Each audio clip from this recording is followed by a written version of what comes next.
दो हिंदुस्तान बन रहे हैं, एक अमीरों का हिंदुस्तान और दूसरा गरीबों का हिंदुस्तान। और इन दो हिंदुस्तानों के बीच में खाई बढ़ती जा रही है। आपने अभी देखा होगा, अभी दो स्पीकर्स ने बात की, मगर आपने यह नहीं कहा कि रोजगार ढूंढने के लिए उत्तर प्रदेश में, बिहार में रेलवे की नौकरी के लिए वहां पे युवाओं ने क्या किया और क्या हुआ, इसके बारे में आपने नहीं बोला। गरीब हिंदुस्तान के पास आज रोजगार नहीं है।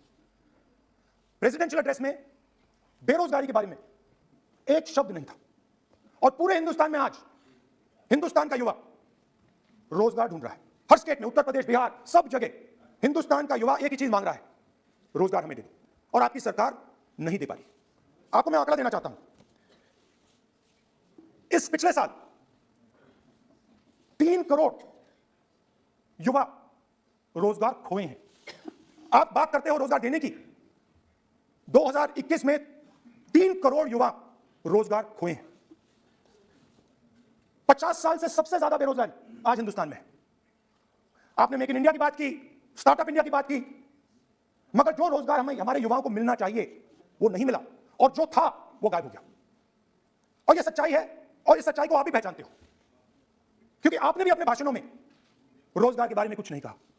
कितना रोजगार पैदा किया गया है, किस प्रकार किया गया है, उसके बारे में आपने नहीं बोला, और आप बोल भी नहीं पाएंगे, क्योंकि अगर आप बोलेंगे तो हिंदुस्तान का युवा आपकी ओर देख के कहेगा कि मजाक कर रहे हैं। तो ये स्थिति पैदा कैसे हुई? ये दो हिंदुस्तान पैदा कैसे हुए? रोजगार स्मॉल और मीडियम इंडस्ट्री और जो हमारा इनफॉर्मल सेक्टर है उधर बनता है। लाखों करोड़ रुपया आपने उनसे छीनकर हिंदुस्तान के सबसे बड़े अरबपतियों को दिलवा दिया। आपने पिछले 7 साल में अनऑर्गेनाइज सेक्टर और स्मॉल और मीडियम इंडस्ट्री पर एक के बाद एक आक्रमण किया है। सात की कर रहा हूं मैं, 7 की भी करूंगा मैं अपने भाषण में अंत में 60 साल की बात करूंगा आपको खुश करने के लिए, आप ठहर जाइए। मगर असंगठित जो सेक्टर है उस पर आपने आक्रमण किया। कैसे किया? नोटबंदी, गलत जीएसटी और कोरोना के समय जो सपोर्ट उनको देना था आपने नहीं दिया। नतीजा क्या हुआ? नतीजा यह हुआ कि आज 84% हिंदुस्तान के लोगों की आमदनी घटी है, और वो तेजी से गरीबी की ओर बढ़ रहे हैं।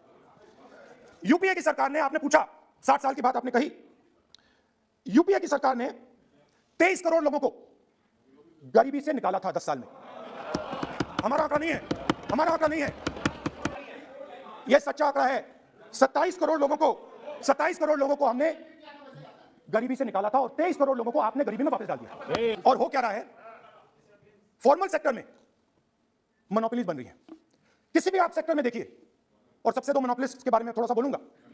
उसको वो कोरोना के समय अलग अलग वेरिएंट्स आते हैं ना, डेल्टा, ओमिक्रॉन, वो डबल ए वेरिएंट है, और वो पूरा का पूरा हिंदुस्तान के ये जो अर्थव्यवस्था है उसके अंदर फैल रहा है।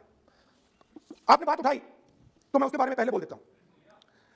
एक व्यक्ति को, नाम नहीं लूंगा, एक व्यक्ति को हिंदुस्तान के सब पोर्ट्स, हिंदुस्तान के सब airport, power transmission, mining, green energy, gas distribution, edible oil, जो भी हिंदुस्तान में होता है उधर अदानी जी दिखाई देते हैं। और दूसरी side Ambani ji, petrochemicals, telecom, retail, e commerce में मोनोपोलियां। तो पूरा का पूरा धन जो है चुने हुए लोगों के हाथ में जा रहा है। और आपने जो असंगठित सेक्टर को खत्म किया, देखिए अगर आप इनफॉर्मल सेक्टर को खत्म कर देते और मैन्युफैक्चरिंग जॉब्स आप क्रिएट कर देते तो फिर इतनी प्रॉब्लम नहीं आती, फिर दो हिंदुस्तान नहीं बनते। मगर आपने क्या किया? आपने असंगठित सेक्टर को खत्म कर दिया। नोटबंदी, जीएसटी, कोरोना, सारे के सारे जो स्मॉल और मीडियम बिजनेस है उनको आपने बंद कर दिया। बोलने दीजिए। सारे के सारे जो स्मॉल एंड मीडियम इंडस्ट्री है आपने उसको खत्म कर दिया, नष्ट कर दिया। अगर आप उनकी मदद करते, उनको सपोर्ट देते, तो फिर मैन्युफैक्चरिंग सेक्टर तैयार हो सकता था। मगर जो लोग आपका मैन्युफैक्चरिंग सेक्टर बना सकते थे उनको आपने खत्म कर दिया। तो आज हिंदुस्तान में आप मेड इन इंडिया की बात करते रहते हो। मेड इन इंडिया हो ही नहीं सकता। आज बात खत्म हो गई है, क्योंकि मेड इन इंडिया वाले हैं कौन? मेड इन इंडिया वाले स्मॉल मीडियम वाले हैं। उनको आपने खत्म कर दिया। मेड इन इंडिया वाले कौन है? असंगठित लोग हैं, उनको आपने खत्म कर दिया, हटा दिया, परे कर दिया। मेड इन इंडिया नहीं होने वाला है।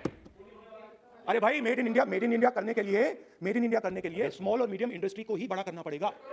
बिना स्मॉल और मीडियम इंडस्ट्री को सपोर्ट दिए मेड इन इंडिया हो ही नहीं सकता है। और अगर आप पूछते हैं तो मैं आपको बताता हूं, मैन्युफैक्चरिंग जॉब्स की अगर हम बात करें तो मेरे पास आंकड़ा है यहां पे, पिछले 5 साल में मैन्युफैक्चरिंग जॉब्स 46% कम हुए हैं।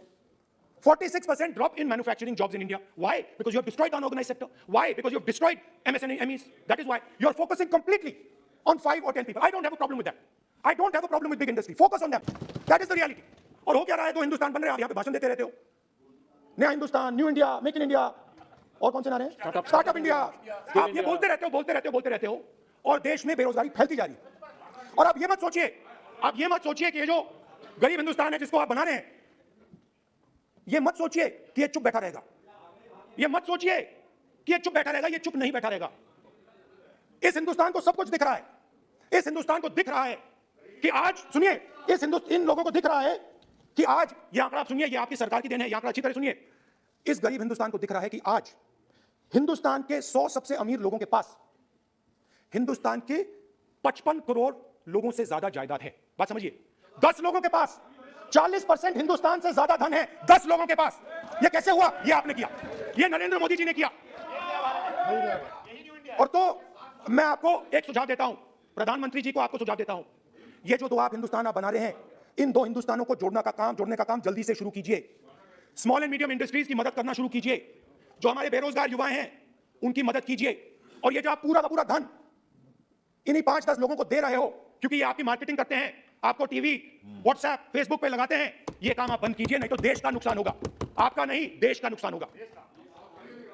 तो पहला मेरा सुझाव ये है। नंबर 2 और नंबर 3 भी है, अभी आएगा वो। और वो जो आपने 60 साल की बात कही थी, वो नंबर 3 में आएगा।